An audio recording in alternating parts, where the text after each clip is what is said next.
सृष्टि, कहाँ हो तुम? देखो मैं किसे लेके आया हूँ।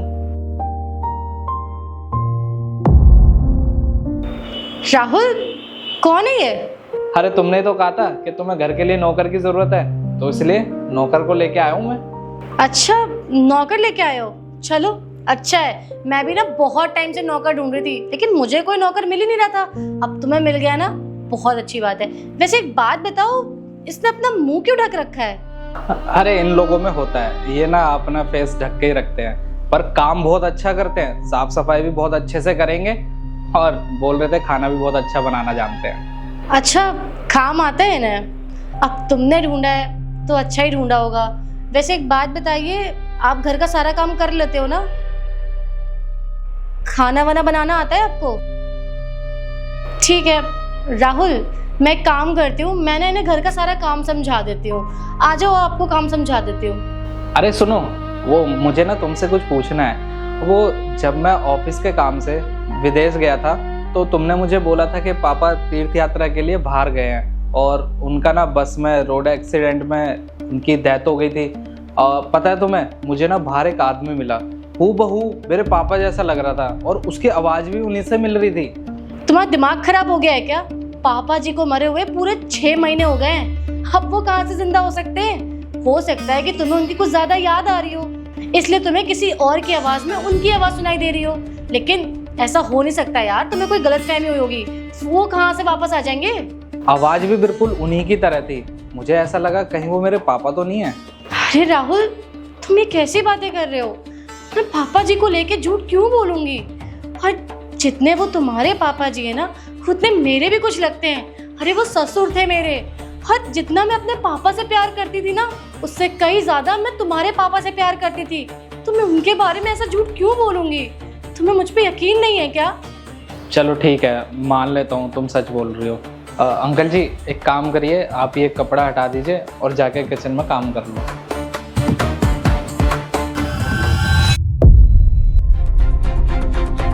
पापा जी, आप जिंदा हैं? राहुल, पापा जी जिंदा? तुम्हें पापा जी कहाँ मिले? क्यों सृष्टि, इतना शौक क्यों हो रही हो? तुमने ही तो बोला था ना कि पापा इस दुनिया में नहीं रहे, उनका एक्सीडेंट हो गया है। तो फिर अब ये यहाँ पे कहाँ से आ गए और ये मुझे कैसे मिल गए? देखो सृष्टि, बहुत हो गया तुम्हारा ड्रामा। अब तुम मुझे सच बता दो कि सच है क्या। खैर छोड़ो, तुम कहाँ सच बताओगी? पापा, तुम ही मुझे बताओ कि आपके साथ ना मेरे पीठ पीछे इस घर में हुआ क्या था और इसने ना आपको कहाँ भेजा था। आप मुझे सब कुछ बताओ, फिर मैं इसको बताता हूँ। हाँ, मैं जिंदा हूँ बहू, और मेरे को जिंदा देख के तो तुझे सांप सूंघ गया। तेरे पैरों के नीचे की जमीन खिसक गई कि तूने जिसे धक्का देके मारा था वो 6 महीने बाद तेरे सामने जीता जागता कैसे खड़ा है। तूने तो मेरे बेटे को कह दिया था कि बाबूजी मर गए और उस बेचारे ने मान भी लिया।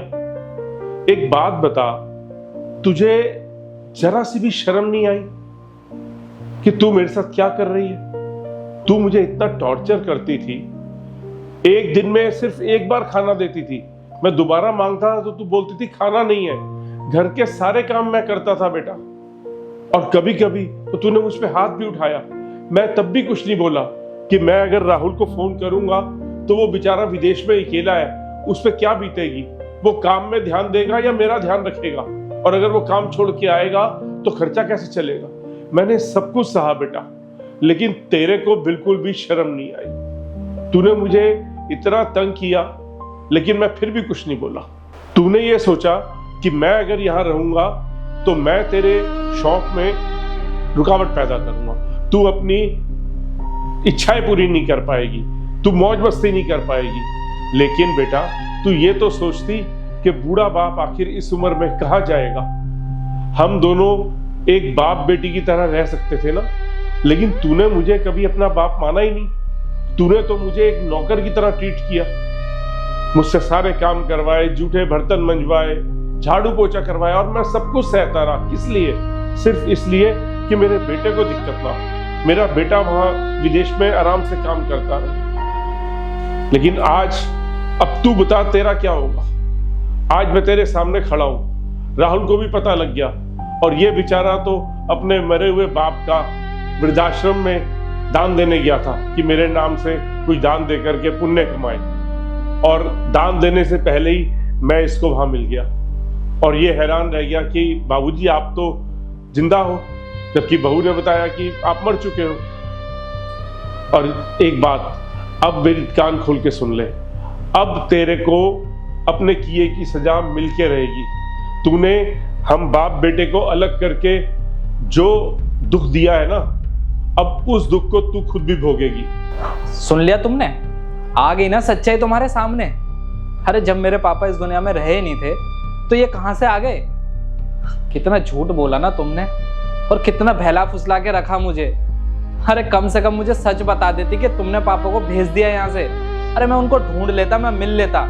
लेकिन तुम्हारी वजह से ना मैं कितना तड़पा हूं ना, वो मैं जानता हूँ। अरे मेरी माँ भी नहीं है, सिर्फ जो कुछ है मेरे पापा हैं, और तुमने उनको भी इस घर से निकाल दिया।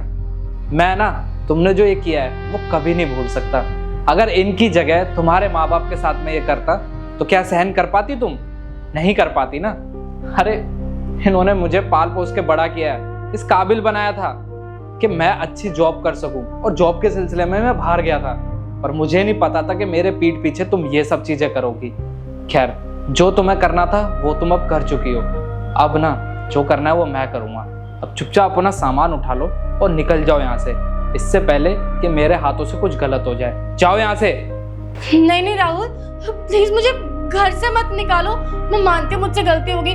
पापा जी मैं मान रही हूँ कि मुझसे बहुत बड़ी गलती हो गई। मैंने आपके साथ बहुत गलत किया, मुझे नहीं करना चाहिए था आपके साथ ऐसा बर्ताव। लेकिन पापा जी प्लीज मुझे माफ कर दीजिए, अपना बच्चा समझ के माफ कर दीजिए। मैं दोबारा ऐसी गलती नहीं करूंगी। प्लीज प्लीज माफ कर दीजिए। नहीं बहू, अब माफी का कोई सवाल नहीं पैदा होता। तुझे उस समय बिल्कुल शर्म नहीं आई जब तूने मेरे साथ वो व्यवहार किया, और अब तू अपनी गलती की मुझसे माफी चाहती है। तू ये भूल गई कि 6 महीने मैं वृद्धाश्रम में कैसे रहा अपने बेटे के बिना। हर पल मैं उसको याद करता था कि मेरा बेटा किस हाल में होगा, कहाँ ढूंढूंगा मैं अपने बेटे को। और तू अब अपनी गलती की माफी मांग रही है। एक बार भी तूने मुझे अपने बाप का दर्जा दिया होता ना बेटा, तो मैं तेरी सारी गलतियां माफ कर देता। लेकिन तूने जो किया है ना, वो माफी के लायक नहीं है। इससे पहले कि राहुल तुझे पुलिस के हवाले करे या धक्के मार के निकाले, निकल जाए इस घर से। और मैं और मेरा बेटा अब आराम से अपनी बची हुई जिंदगी इकट्ठे बिताएंगे। चलिए यहाँ से। सुन लिया ना तुमने? जाओ यहाँ से।